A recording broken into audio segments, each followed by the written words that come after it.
How to edit a rotate your phone effect in VN Editor. In this tutorial, I'm going to guide you through a step-by-step process on how you can create such kind of edits. VN is one of the best video editing apps out there, which is really easy to use. So let's see how you can do that.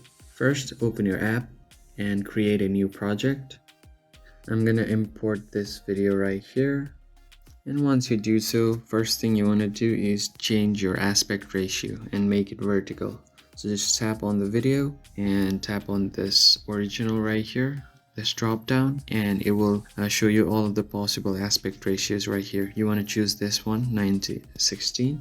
Now you just have to fit the video on the vertical format like this, and once you do it, you can just check if the video fits. Alright, so next thing you want to do is import a rotate your screen video. You can download it online. You can find it anywhere on YouTube as well.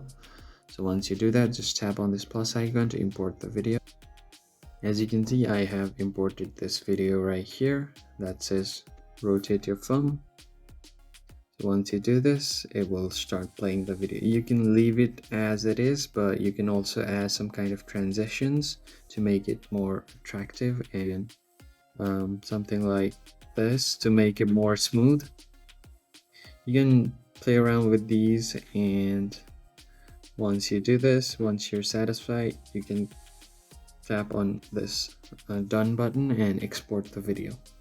So it will look something like this, the transition. And now your video is ready. And that's how you can edit a rotate your phone effect in VN Editor. If you found the video helpful, hit the like button and subscribe to the channel. I'll see you on the next one.